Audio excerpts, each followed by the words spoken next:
Nossos cumprimentos a todos. Vamos então dar continuidade no estudo do livro Divaldo Franco Responde, volume 1, sobre os sonhos na visão espírita. E vamos para a seguinte pergunta. No caso de crianças e adolescentes, são muito comuns os sonhos em que eles se veem caindo em precipícios. Existe algum significado especial para esses sonhos? E a resposta de Divaldo é: na criança, o espírito ainda não tomou conta totalmente do cérebro, segundo alguns especialistas. O que ocorreria entre 7 e 10 anos? Embora Kardec diga que a reencarnação completa-se no momento da vida extratrauterina, o que quer dizer que o cérebro se apropriou de todos os seus valores transcendentais, como por exemplo do espaço e do tempo. Permanece no seu inconsciente a imagem de queda, de descida, de mergulho, que é a lembrança dolorosa da passagem pelo canal vaginal.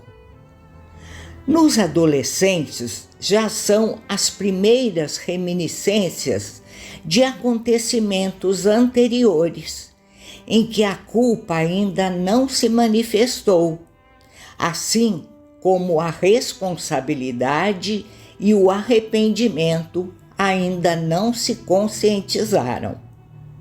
Então o cérebro decodifica esse tipo de conflito como uma queda no abismo, onde vais despedaçar-se ou afogar-se.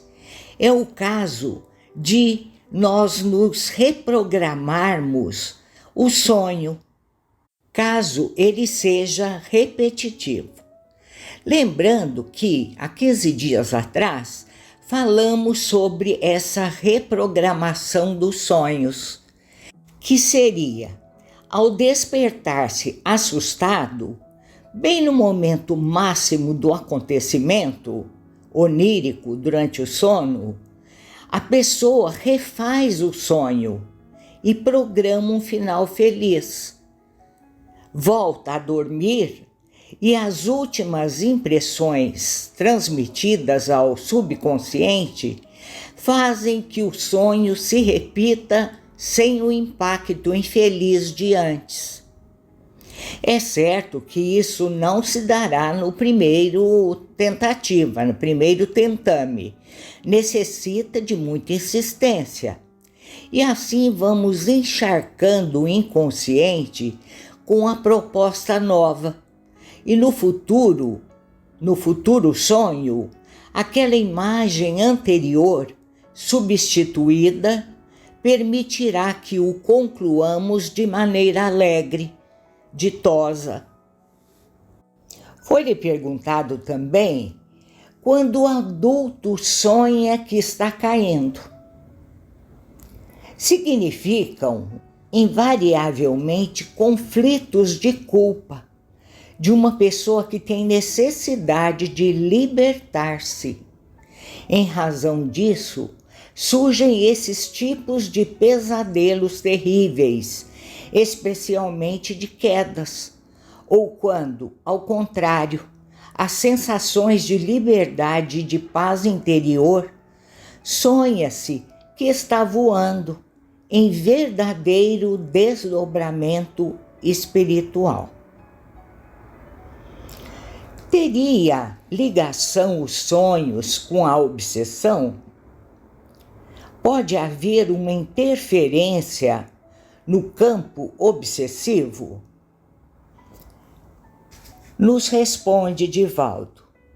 Normalmente, para os espíritos atrabiliários, quer dizer coléricos, mal-humorados, facilmente irritáveis ou muito endividados, Os seus adversários utilizam-se de um momento de parcial desprendimento para apavorá-los ou fazê-los despertar assustados, criando inibições, episódios de insônia, e de tal forma se repetem estas aparições tormentosas que o paciente passa a ter transtornos complexos na emoção, derrapando nas obsessões ou em depressões. Para enriquecer sobre o assunto, lembramos do livro Os Mensageiros, no capítulo 23.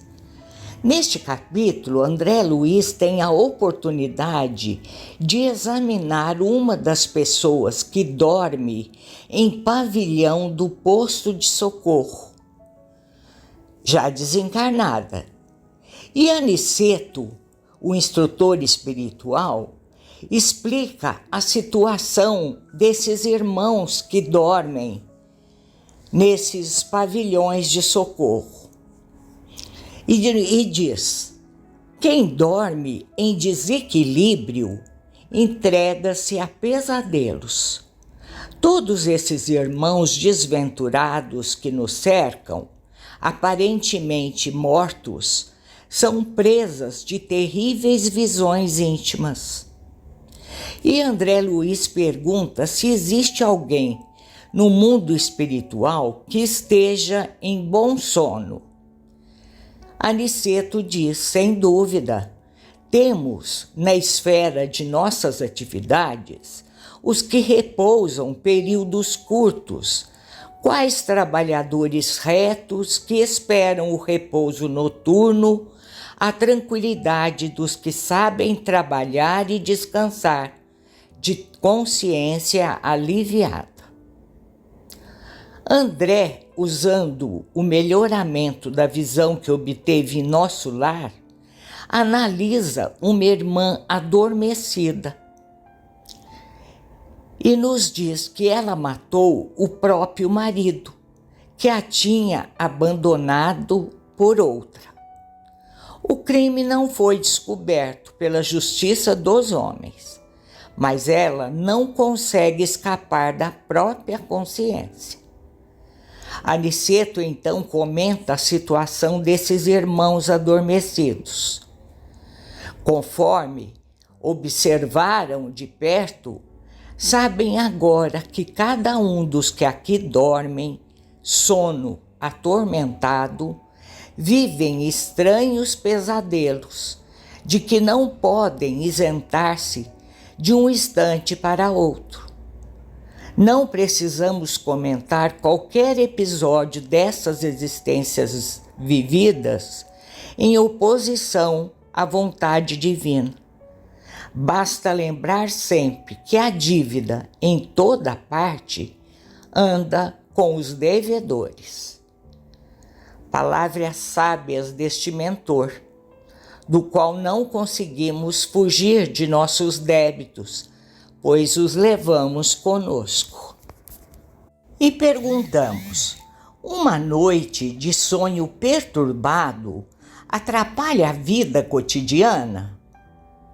Sem dúvida, responde Divaldo, por causa da ingestão dos fluidos negativos, quando sob a ação de entidades perversas.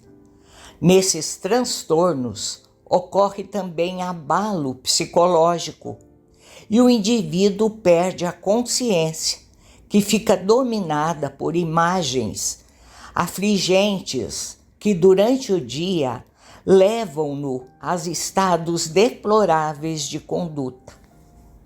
Daí a importância da oração. A oração antes de dormir abre-nos as famosas portas do mundo espiritual.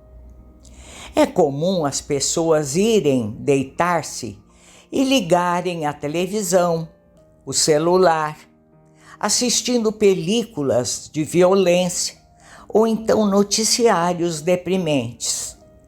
Toda essa carga é introjetada no inconsciente, proporcionando sonho inquieto, sonhos infelizes. Se, no entanto, permitir-se fazer uma boa leitura, arquivando no inconsciente imagens boas, desejos nobres de realização, de apreço, além de tranquila à noite, ela será povoada de sonhos positivos.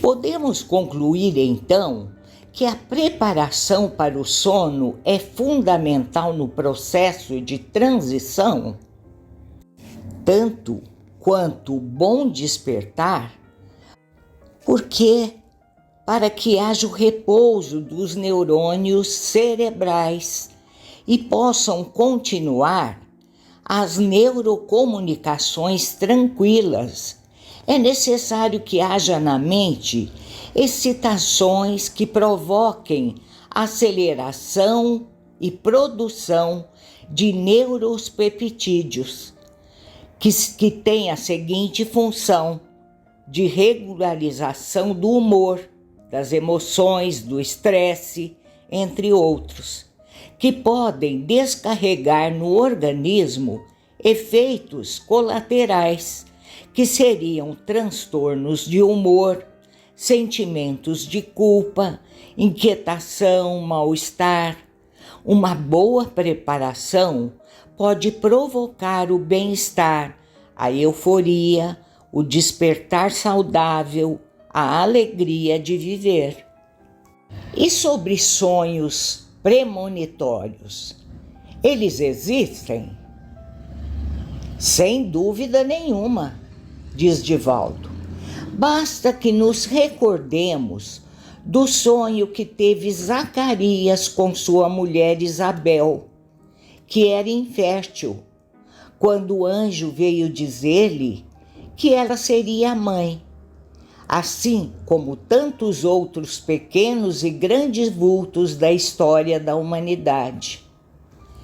O sonho premonitório nada mais é do que uma informação recebida no além, que nós trazemos intacta. O tempo, que é relativo, permite aos espíritos penetrarem nos que chamamos amanhã, como naquilo que chamamos ontem. Muitas vezes, conta Divaldo, eu tinha dificuldade de entender isso, em razão do tempo linear, o sempre hoje. Certo dia, um espírito amigo explicou-me que um indivíduo que se encontrava no alto de uma montanha, parecida com um cone arredondado, viu que alguém começava uma viagem numa estrada que a contornava em ascensão. Do alto, ele via o indivíduo, portanto presente, mas, alongando a vida, via uma ponte caída. Então ele podia prever que o carro não iria ultrapassá-la, o que representava o futuro, ao tempo em que igualmente via o trecho percorrido, que era o passado. Ora bem, através de uma imagem grotesca como essa, eu consegui entender esse tempo.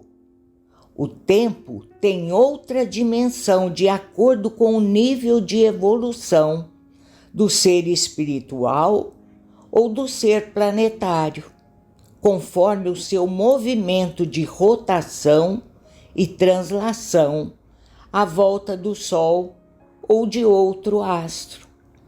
Dessa forma, os espíritos superiores sabem o que vai acontecer e muitas vezes informam durante o sonho e a pessoa retorna com essas imagens nítidas. Allan Kardec aborda a questão com muita propriedade e o espírito Joana de Ângeles desdobra no livro No Limiar do Infinito, num capítulo muito bonito que fala sobre sono e sonhos. Recordemos que quando encarnado, o espírito fica, na maioria dos casos, semi-limitado em sua percepção, tendo o cérebro como veículo natural de trânsito. As sensações que o atingem, através do seu psiquismo, tendem a fixar diretamente no subconsciente, atingindo a consciência em forma fragmentar e associada às energias derivadas do viver normal. Dessa forma, verifica-se que nem a teoria psicanalítica dos sonhos derruba a teoria espírita, nem vice-versa.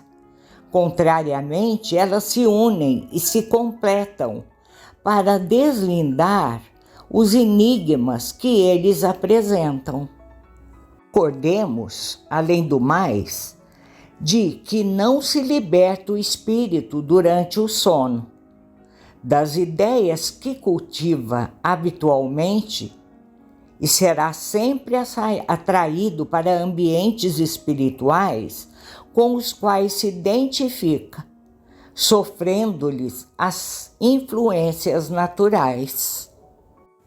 Por hoje vamos concluindo sobre esse tema e voltaremos a esse mesmo assunto após 15 dias.